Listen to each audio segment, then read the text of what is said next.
Elijah Johnson, a 35-year-old homeowner, had recently purchased a charming property featuring a spacious backyard and a private swimming pool.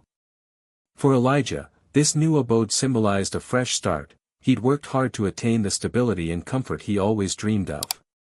On most days, he could be found lounging by the pool with a cool drink, soaking in the serenity of his personal retreat. It was a sunny afternoon, and Elijah had decided to take advantage of the pleasant weather. He set up a soft lounge chair on the concrete deck, positioned beneath a large umbrella that offered just the right amount of shade. The gentle sound of rippling water helped him unwind from the usual workweek stress. The neighborhood, Pinecrest Heights, seemed like a peaceful place filled with neatly manicured lawns, quiet streets, and friendly neighbors who waved in passing. Yet that sense of calm abruptly vanished when Elijah noticed someone standing at the far edge of his yard. A woman, later identified as Rhonda Maxwell, hovered near the gate that separated his property from the sidewalk. At first, Elijah presumed she might be a neighbor simply out for a walk or looking for her missing pet. But there was something about her stance, arms crossed, chin raised, that hinted at a different motive. Curious and slightly concerned, Elijah stood up and walked over to greet her. As he approached, Rhonda didn't smile or offer any introduction. Instead, she eyed the pool behind him with an air of entitlement. Her gaze flickered between Elijah and the shimmering blue water as though she were assessing something that rightfully belonged to her. Confused, he attempted a friendly hello, but she returned only a curt nod before cutting straight to the point. In a tone more commanding than polite, Rhonda inquired if Elijah lived alone and whether the pool was exclusively for his use. Her attitude caught him off guard. She spoke as if it were inconceivable for one person to enjoy such a luxury by himself. Feeling a wave of unease, Elijah responded that, yes, this was his property and he typically enjoyed the pool on his own. Rhonda offered no pleasantries, no explanation for her presence. She simply stood there, scrutinizing Elijah. The silence stretched uncomfortably until she made an unexpected comment about how unfair it was that he had the pool all to himself. Puzzled, Elijah tried to maintain his composure, though her words struck him as intrusive. He didn't recall ever meeting her before, nor did he receive any welcoming gestures from neighbors of her sort. That was the moment Elijah realized his tranquil afternoon was about to take a drastic turn. Whatever Rhonda's reasons for showing up unannounced, it quickly became clear she had no intention of leaving quietly. Little did he know this would be the start of a confrontation that would test both his patience and his sense of security in his new home.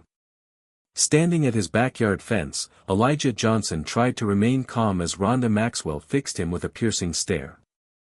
She had yet to offer a proper greeting, let alone identify herself as a neighbor. Instead, she pressed on with a surprising request, or rather, a command. Pointing toward the inviting pool that glistened in the sun, Rhonda declared that her son, Milo, wanted to swim. Elijah blinked, taken aback. Although he had no objection to children enjoying a pool on a hot day, the directness of Rhonda's demand threw him off balance. She spoke as if it were a foregone conclusion that Elijah would comply. Milo's been bored all summer, she explained, her tone bordering on condescending, and it's unfair for you to keep such a fantastic pool all to yourself. A swirl of questions flooded Elijah's mind. Who was Milo? Where did these two live? Had they recently moved to the neighborhood as well? And why would they assume a private swimming pool was up for public use? He drew a breath to steady himself, then calmly responded that he wasn't comfortable letting strangers into his personal space.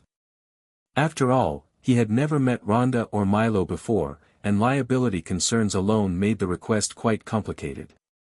Rhonda's reaction to his hesitation was immediate.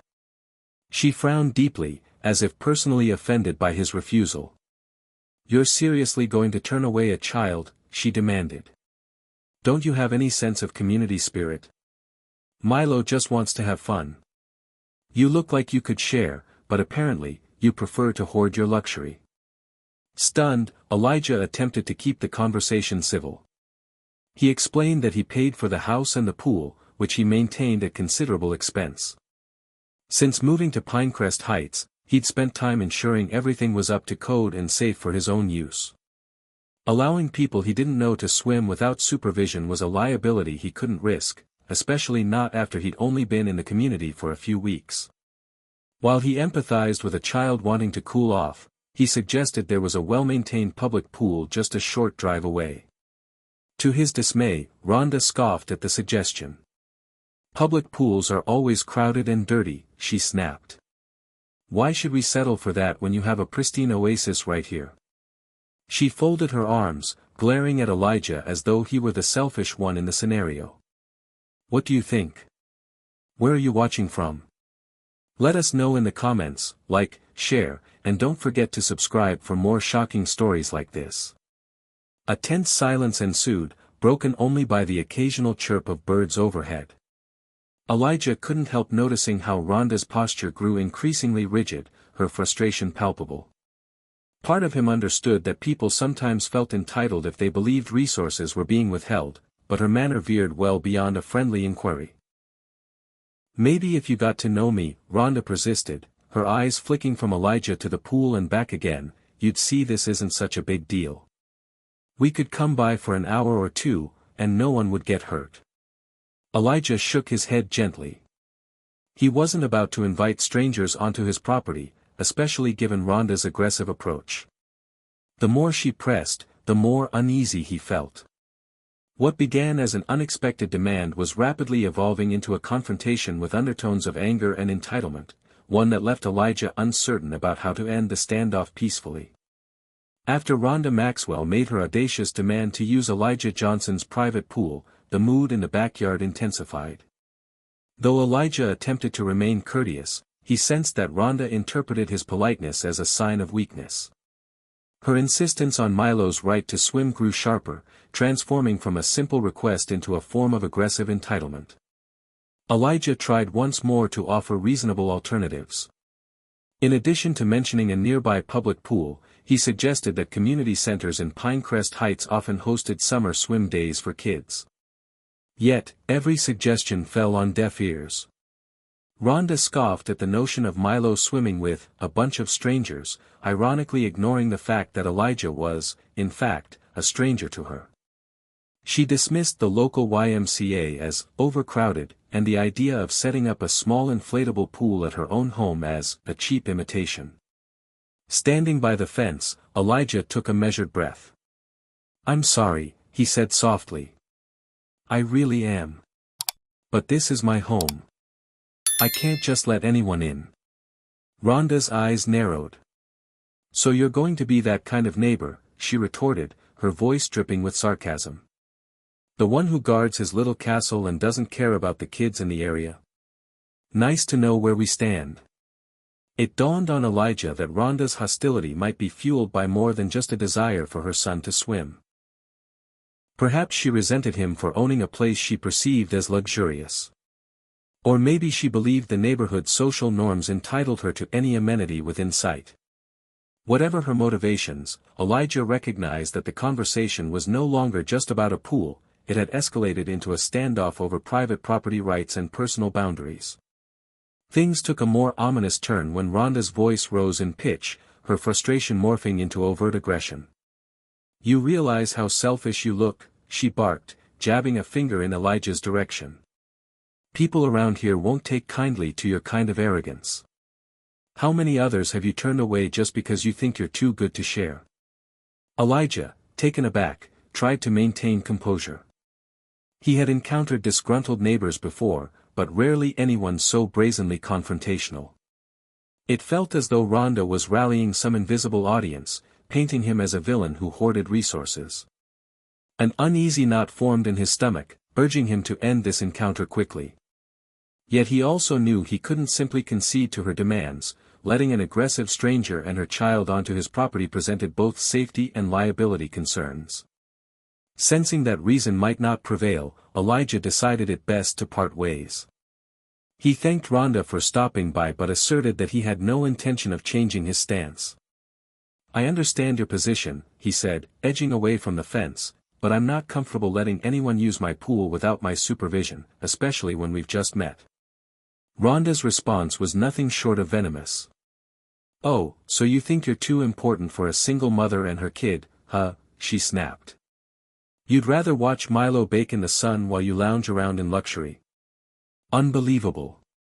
Before Elijah could respond, she pulled out her phone and began tapping furiously. At first, he assumed she might be texting someone or making a call. He had no idea the extent to which she would escalate the situation. The next moment, Rhonda lifted the phone to her ear, voice trembling with artificial distress. "Yes, hello. I need the police to come," she declared, affecting a panicked tone. "There's a man here, he's threatening me, and I'm worried for my safety." Elijah's heart lurched. In a split second, the confrontation had veered into a potential crisis. He stood on his own property, accused of threatening behavior he had in no way exhibited. Worse still, Rhonda peppered her conversation with references to Elijah being a black homeowner, framing it as though his presence was menacing by default. The realization that she was calling the authorities under false pretenses sent a chill down his spine. He opened his mouth to protest but quickly decided it was useless. She was clearly spinning a narrative he couldn't control. Instead, Elijah reached for his own phone, turning on the camera to record the latter part of the exchange. His heart pounded as he captured Rhonda's performance, the furrowed brow, the feigned fear, the voice nearly breaking as she recounted a fictional scenario of harassment. Meanwhile, Milo, Rhonda's son, hovered behind her, looking on quietly. The boy seemed more confused than frightened, suggesting he wasn't buying his mother's claims any more than Elijah did. Yet Rhonda remained unwavering, continuing her dramatic phone call. In that tense moment, Elijah understood he needed to protect himself. Society had seen too many incidents where assumptions and biases led to unjust outcomes. Armed with video evidence, at least he stood a chance of defending himself if the police arrived swayed by Rhonda's distorted account. His hands shook as he recorded, a mix of anger, fear, and determination surging through him. He silently questioned how a request to swim in someone's private pool had escalated so quickly. But he also recognized the uncomfortable truth behind Rhonda's actions.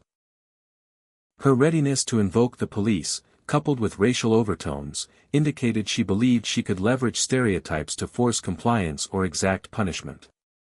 As her call ended, Rhonda waved her phone in Elijah's direction. "We'll see who's laughing when the police show up," she declared, venom in her voice. Elijah steadied his phone, capturing every word. The stage was set for a confrontation he never wanted, yet one he was now compelled to face head-on. No sooner had Rhonda Maxwell ended her phone call than she fixed Elijah Johnson with a triumphant glare. It was as if she believed summoning the police would instantly force him to bend to her demands. Adrenaline coursed through Elijah's veins. He maintained his composure, still recording the situation on his phone, knowing how crucial evidence could be in these heated moments. For a moment, the backyard was silent except for the soft lapping of water against the pool's edge. Milo stood off to one side, looking uneasy. Meanwhile, Rhonda patted her hair down, as if preparing for a dramatic performance. Elijah felt a knot in his stomach. He knew how a one-sided narrative could shift perceptions before facts were even examined. Minutes later, the wail of sirens cut through the summer air. A patrol car pulled up in front of Elijah's house, and out stepped Officer Fowler, looking alert but not necessarily alarmed. Elijah tried to calm his racing thoughts. He'd never met Officer Fowler before, and had no idea whether the officer would approach this dispute impartially. Rhonda wasted no time. She rushed to the fence, her voice trembling in mock distress. "Officer, thank goodness you're here. I'm so frightened. This man," she motioned to Elijah with an accusatory finger, "has been threatening me and my son. He won't let us swim in his pool, and when I asked nicely, he became aggressive." Elijah watched Officer Fowler's expression, hoping to see some skepticism. However, the officer glanced at Rhonda sympathetically and turned to Elijah with a hint of caution. "Sir," he began, "could you explain what's happening here?" Despite his irritation at Rhonda's false depiction, Elijah forced himself to speak calmly. "Officer, my name is Elijah Johnson. This is my private property and my pool. Ms. Maxwell showed up uninvited, demanding that I let her son swim. I refused, and she called 911 claiming I was harassing her. I have the entire incident recorded. Rhonda scoffed. He's lying, officer. Look at me, do I seem like the type to overreact? I'm just concerned for my son, and this man's been menacing us. She gestured at her phone, as if the act of calling 911 alone validated her story. Officer Fowler asked for identification, which Elijah calmly provided. Then, the officer glanced between them, still grappling with conflicting accounts. Ma'am, you stated the man was threatening you. Could you elaborate on how exactly? Rhonda hesitated, her earlier confidence wavering. He said we had to get off his property or else, she claimed, words stumbling as though improvised. We were just standing here, being neighborly, and he started yelling. Elijah's frustration mounted. Officer, I have a video. I never raised my voice, nor did I threaten her in any way. She's upset I wouldn't grant her access to my pool. That's the only reason we're in this situation. With that, Elijah offered to play back a snippet of his recording. Officer Fowler seemed somewhat open to the idea, but Rhonda interjected, voice shrill. Why are we even entertaining this nonsense? He's probably edited the footage. People like him know how to manipulate technology. Those words stung, laced with implications about Elijah's background. He took a steadying breath, refusing to rise to the bait. Officer, he said, if you'll allow me, I'll show you that the recording was continuous and unaltered. Before Fowler could respond, Rhonda spoke again, doubling down on her complaint. He's using intimidation tactics, standing so close to me, overshadowing me. I felt unsafe. She cast a glance at Milo, who looked more bored than frightened. Elijah realized that logic alone might not suffice here. Rhonda was preying on fear and stereotypes, hoping to paint him as a menacing figure. He took a step back, not wanting to crowd anyone, and lifted his phone in plain view. I'd appreciate a fair look at the evidence, he asserted, meeting Officer Fowler's gaze directly. The officer nodded, albeit slowly. Let's step away from the fence, Fowler suggested, guiding Elijah a few steps back for an air of neutrality. Rhonda followed, raising her voice to maintain control of the narrative. Elijah started the video from the point where Rhonda first escalated the conversation, ensuring the clip included her phone call to 911 and her false claim of being threatened. As the video played, Fowler's expression shifted. The footage showed Rhonda entering the scene, demanding pool access, and growing enraged when Elijah refused. Nowhere did it depict him threatening or harassing her. Instead, it captured her simmering anger and the moment she decided to call the police. Fowler said nothing for a long moment after the video ended. Rhonda, flustered, tried to regain momentum. He's cunning, she insisted. I'm sure he cut out the parts where he threatened me. Fowler exhaled, apparently trying to remain impartial. Ma'am, it seems the video does conflict with some of your statements. He turned to Elijah. I see no sign of aggression from you so far. Then, returning to Rhonda, he added, is there any other evidence you'd like to present? Flustered, Rhonda sputtered. He must have turned the camera off earlier.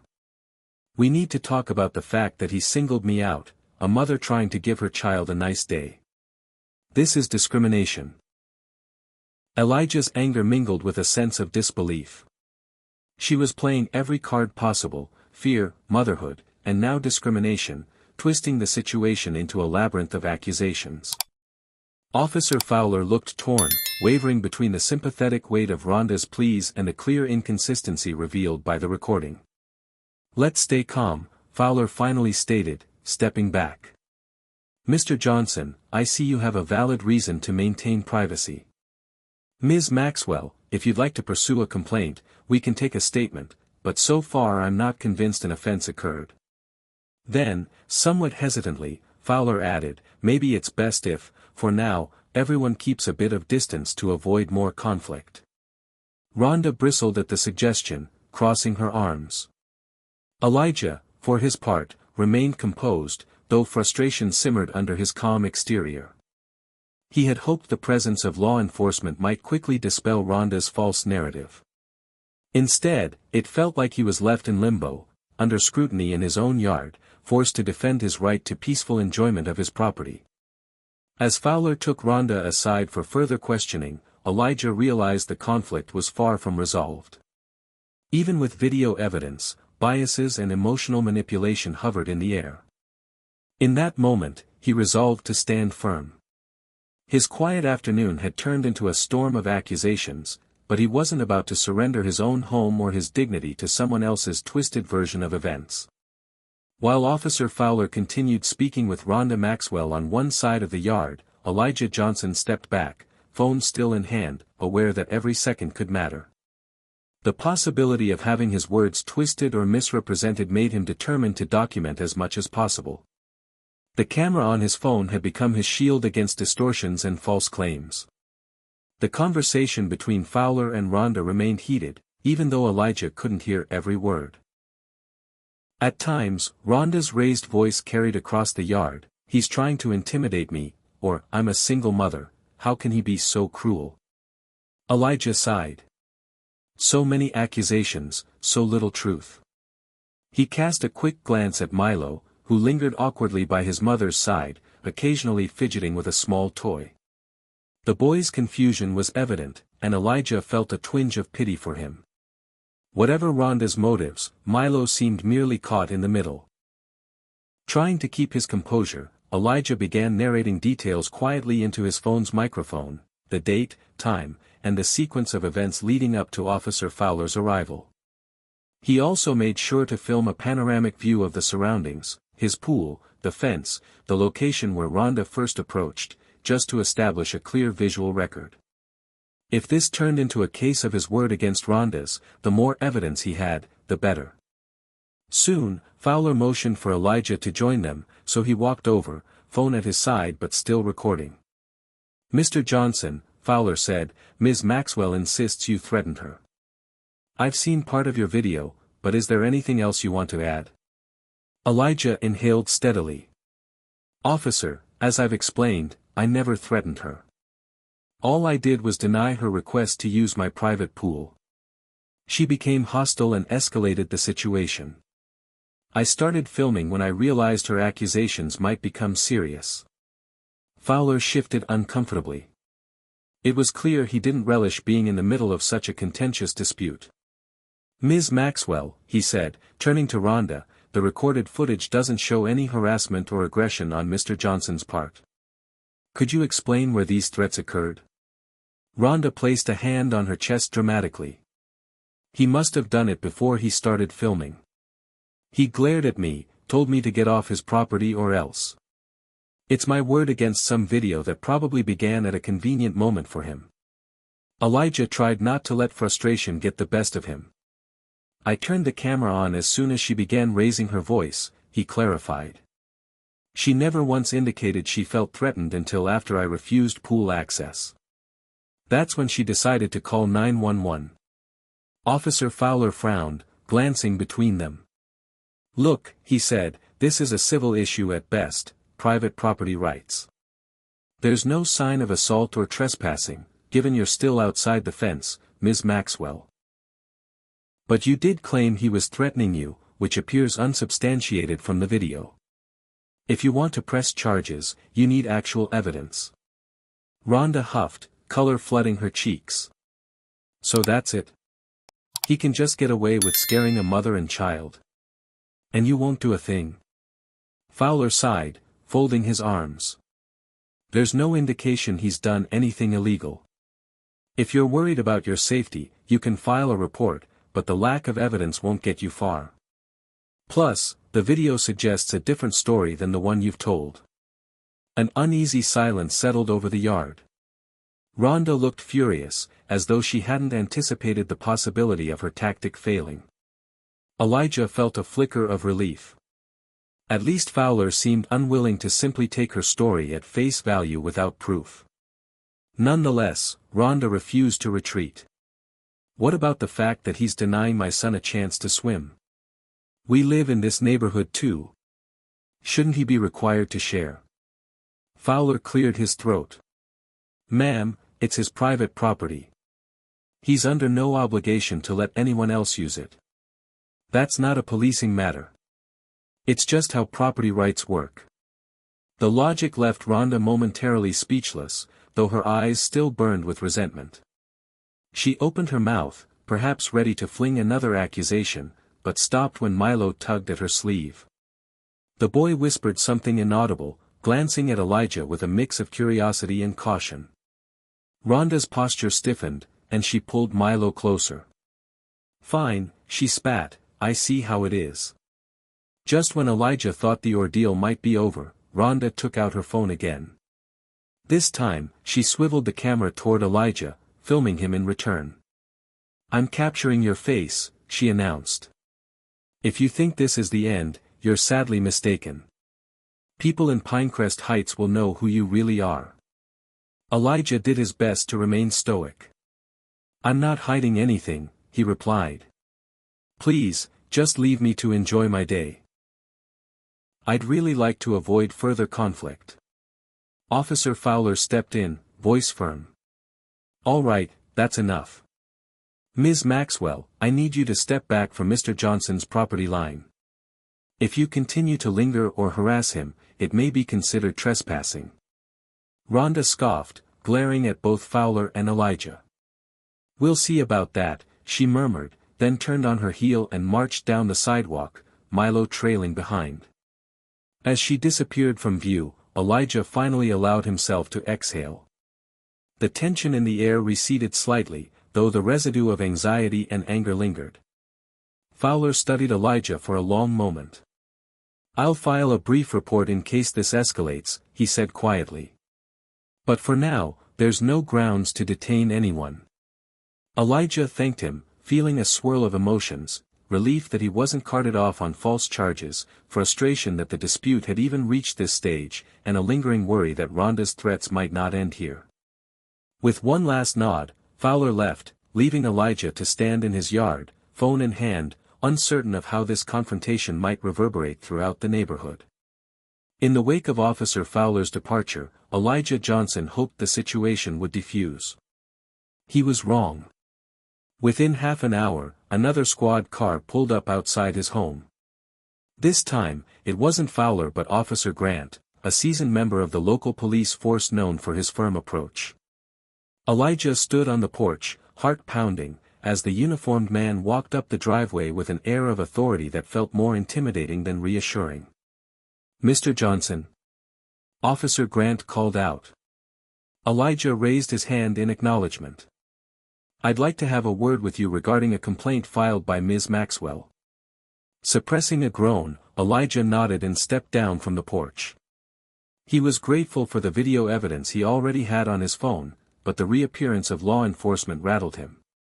Sure, officer. I'm listening. Grant's gaze swept across the yard, taking in the neatly trimmed grass, the pristine pool, and the fence where Rhonda and Elijah had argued earlier. I understand there was a dispute about allowing Ms. Maxwell's child to use your pool, he began, his voice measured. According to her statement, you behaved aggressively and refused to leave the area to de-escalate the situation. Elijah tensed. Wait, I'm on my own property. Why would I leave my own home? She was the one who came over and demanded access to my pool. Grant's expression remained neutral. I appreciate your perspective, sir, but Ms. Maxwell claims she felt unsafe. She says you threatened her.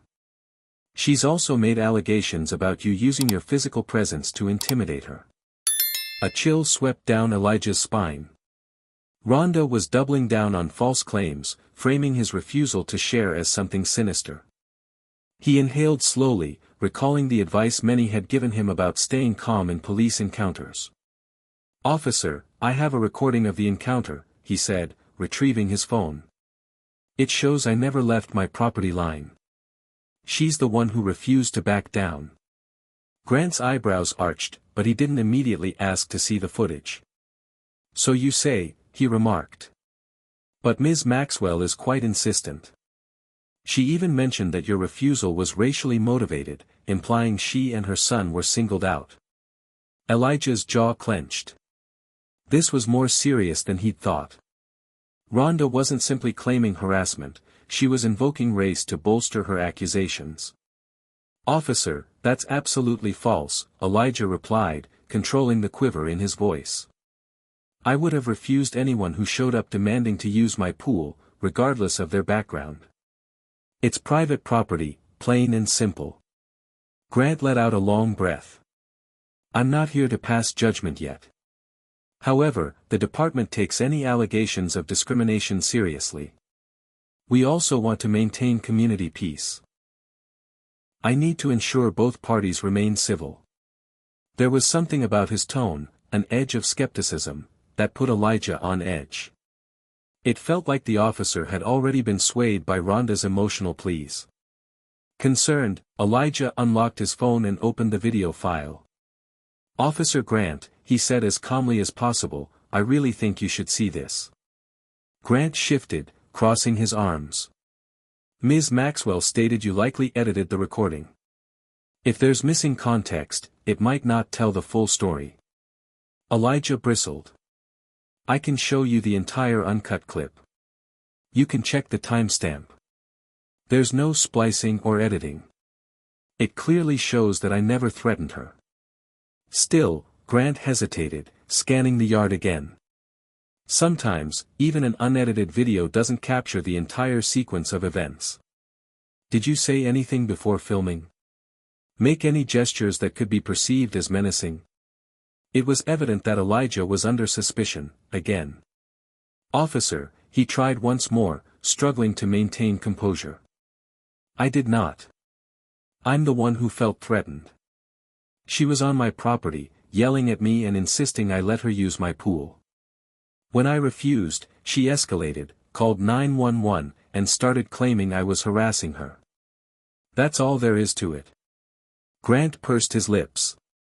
"All right. For the sake of argument, let's assume you did nothing wrong. Ms. Maxwell mentioned she wants to press charges if you continue preventing her and her son from accessing the pool." Elijah blinked in disbelief. "Press charges? For what? Denying someone entry to my private residence isn't a crime." The frustration in his tone was unmistakable. Grant took a step closer, lowering his voice. "The argument, from her perspective, is that your refusal, combined with your behavior, amounts to intimidation. She also states that you threatened to call the police on her if she didn't leave. Did you?" Elijah nodded firmly. "I did say I'd call the police, only after she refused to go and started shouting at me. That was me defending my home, not threatening her." He found himself growing livid at the sheer audacity of the accusations. Yet he knew anger would only deepen the officer's suspicion. Stepping back, Officer Grant frowned. "We've had similar disputes in Pinecrest Heights before. Sometimes, the simplest resolution is to compromise and avoid further escalation. Maybe let her son swim for a bit, keep the peace." Elijah felt as though the ground had shifted under him. Was an officer of the law seriously suggesting he yield his privacy to appease a baseless complaint? "I'm sorry, officer, but that's not a solution. This is my home. I don't know her, and I'm not comfortable letting strangers use my pool." Grant's expression hardened, as though Elijah's refusal baffled him. "Look, I'm trying to prevent things from spiraling. Ms. Maxwell is determined.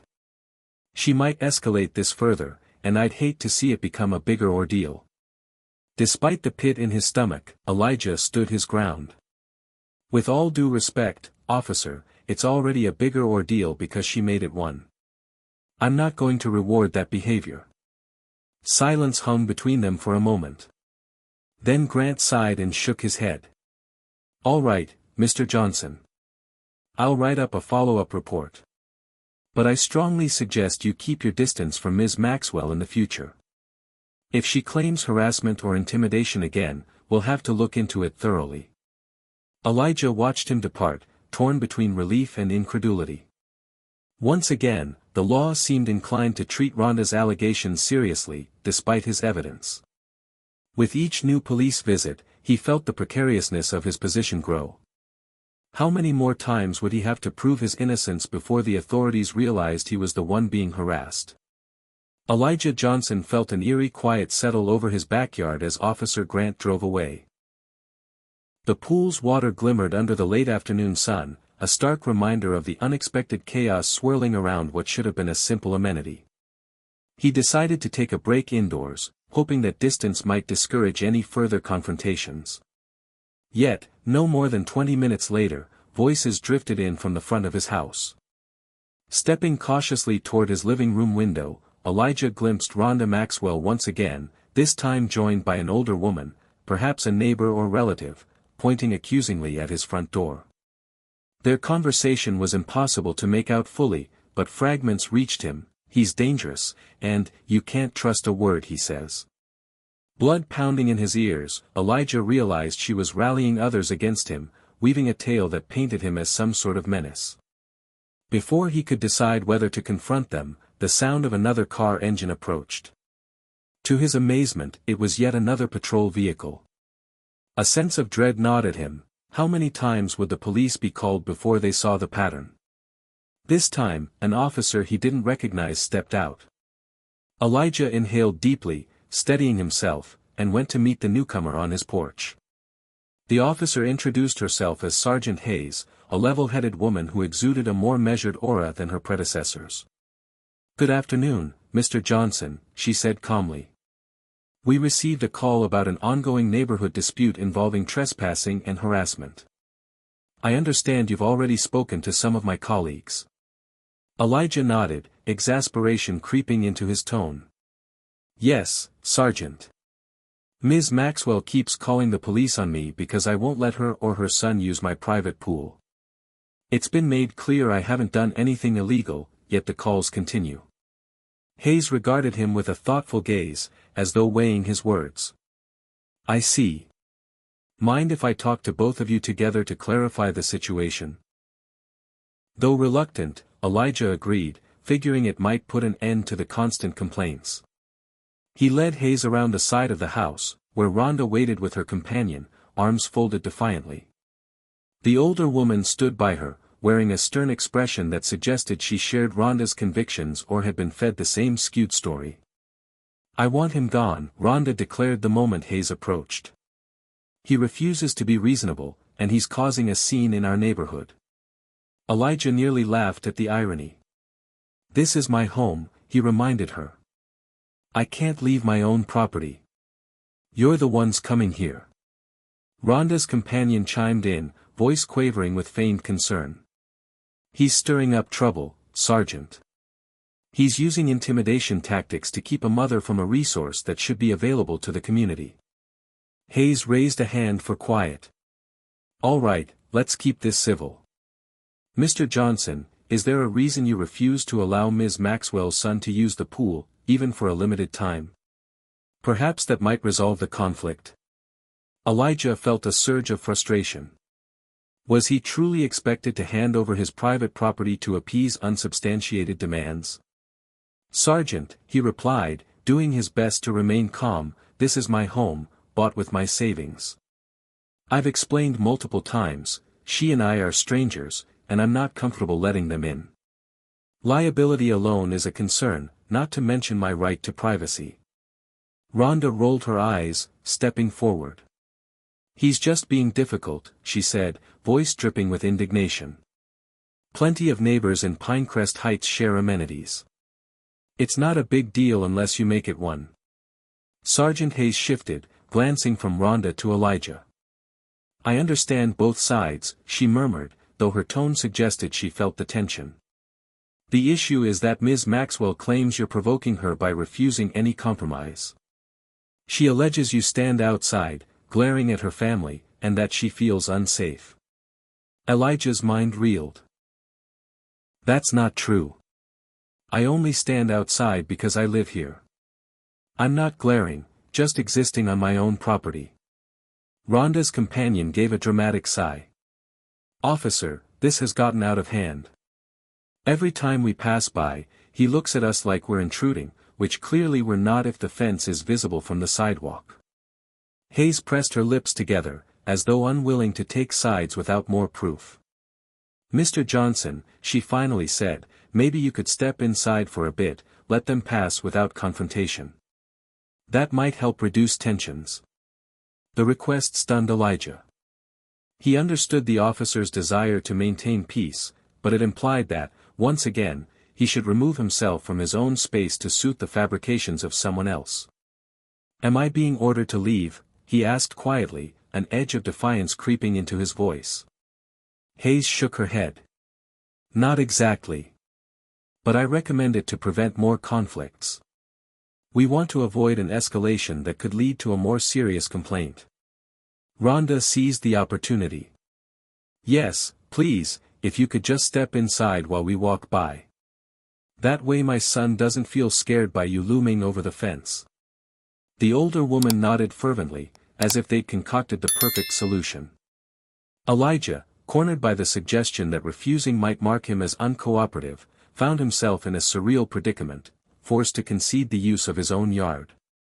After a moment's hesitation, he recognized that resisting now might only heighten the tension. So, swallowing his pride, he gritted his teeth and murmured, "Fine." A satisfied smirk crossed Rhonda's face.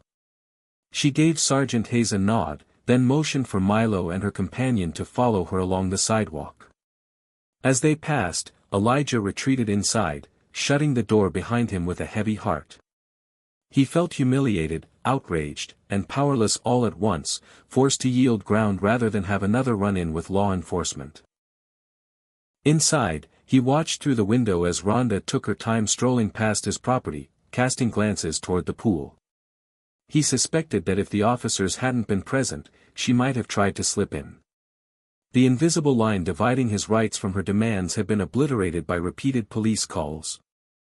Now, even in his own home, he couldn't freely enjoy the life he'd worked so hard to build without fear of an altercation. The moment the group left, Sergeant Hayes returned to her patrol car, offering a polite wave before driving off. No arrests, no definitive resolution, just another recommendation that Elijah accommodate the very people encroaching on his space. He sank onto the couch, trying to process how one neighbor's brazen entitlement had led to him feeling exiled from his own backyard. In the silence of his living room, he vowed to find a way to reclaim his peace and stand up for his rights, no matter how many times Rhonda called the authorities. The next day, Elijah Johnson woke with renewed resolve. Being told to step inside his own house felt like the final straw, and he was determined to fight back in a constructive, lawful manner. First, he compiled the videos and photos he'd recorded of Rhonda Maxwell's confrontations. He created a digital folder labeled Property Dispute Evidence, meticulously organizing timestamps and notes about each incident, including the repeated visits from different police officers. He then decided to speak with neighbors he felt might be sympathetic or at least impartial. Strolling down the street of Pinecrest Heights, Elijah approached a few homes whose occupants he recognized from casual waves and polite nods over the past few weeks. To his relief, most were friendly, if a bit cautious about getting involved. Some expressed shock when he described Rhonda's demands. At one house, a retiree named Patricia Evans opened the door. She greeted Elijah politely, and after hearing his story, shook her head in disbelief. "I've lived here for over 20 years, Patricia remarked. Neighbors usually mind their own business unless it's something urgent. Rhonda Maxwell is new to this area, but I've already heard she's been stirring up drama." Emboldened, Elijah asked if Patricia had ever seen Rhonda or her son near his property. The older woman nodded. "I saw her once, pointing at your pool and ranting about how you were keeping it all to yourself. I didn't think much of it at the time, figured it was just idle complaining. Didn't realize it went this far." Elijah recorded a brief statement with Patricia's permission, her voice describing the day she witnessed Rhonda's ire. He felt a small but significant victory in collecting a neighbor's testimony. Thanking Patricia, he moved on to another house, where a young couple, Derek and Amanda Lee, listened sympathetically. They too had glimpsed Rhonda outside Elijah's fence and considered it odd that she spent so much time fixated on his pool. Not everyone was as supportive. A few neighbors refused to speak at all, possibly worried about retribution or simply not wanting to be dragged into a public dispute. One even mentioned that Rhonda had come around warning everyone about Elijah's aggressive nature, claiming he spied on neighbors from his yard. Elijah could only sigh at the blatant misinformation. Still, each rejection fueled his determination. He realized the importance of countering Rhonda's narrative with facts, especially in a suburban environment where rumor could overshadow truth. By mid-afternoon, Elijah had gathered enough statements to feel encouraged, but he also recognized he needed professional guidance. The repeated police visits and suggestions that he yield his own property rights felt deeply unjust. Taking a leap of faith, he contacted a local civil rights organization, Pinecrest Legal Aid, explaining the circumstances. Within the hour, he received a call back from a paralegal named Sandra Noble, who listened attentively as Elijah recounted the entire ordeal. "This sounds like a case of discriminatory harassment and misuse of emergency services," Sandra observed. "We've had situations where individuals weaponize 911 calls under false pretenses, especially focusing on race or personal disputes. We can definitely assist you in filing a complaint and possibly seeking legal remedies." Elijah felt a surge of relief. For the first time, someone official seemed ready to stand by him rather than telling him to accommodate Rhonda's demands. Sandra recommended he gather all available evidence, video, witness statements, police reports, and set up a meeting with one of their attorneys.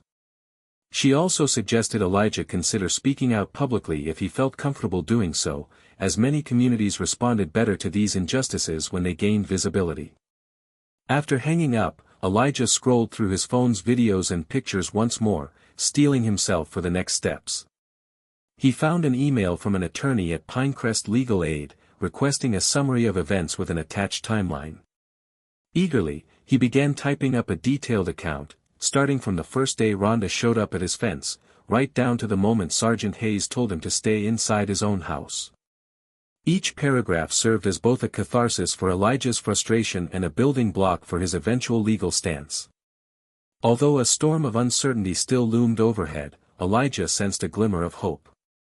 No longer would he battle Rhonda's campaign of misinformation alone.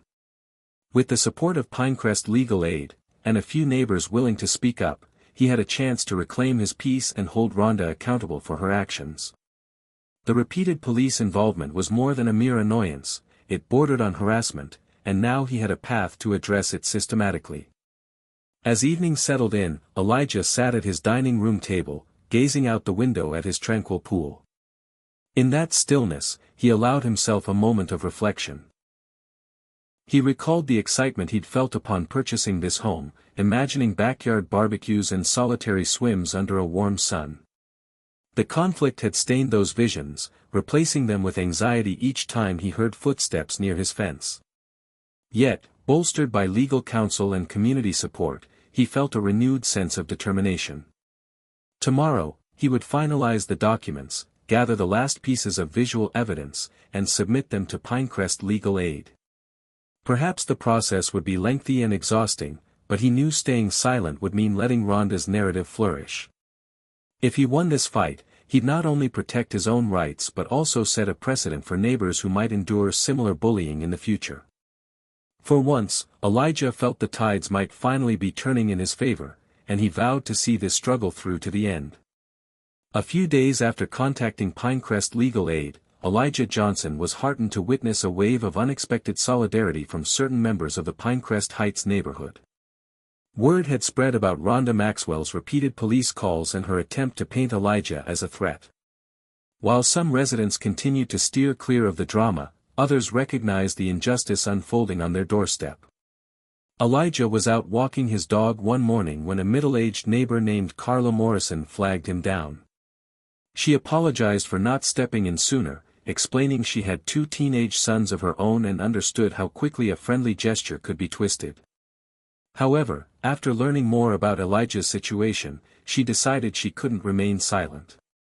Carla offered to speak on Elijah's behalf if legal proceedings escalated, recounting the day she saw Rhonda pacing around his fence while gesturing angrily at the pool. Over the next few hours, Elijah's doorbell rang more than usual.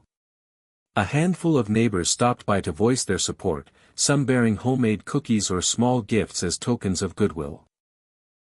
Each person recalled different snippets of Rhonda's confrontational attitude, how she disparaged Elijah's right to own a pool, questioned his background, or boasted about calling the police whenever she pleased.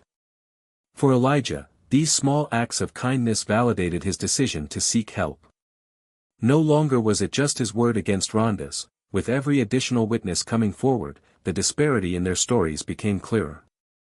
Though not everyone had direct evidence, the sheer volume of personal accounts painted Rhonda as the instigator, the one who took a mundane neighborhood dynamic and turned it into a full-blown harassment campaign. Meanwhile, Milo, the boy at the center of the pool conflict, was rarely seen outdoors. Rumors circulated that he was embarrassed by his mother's behavior and felt uncomfortable walking near Elijah's house. Elijah couldn't help but feel sympathy for the child, imagining how difficult it must be to watch his mother wage a personal vendetta against a neighbor.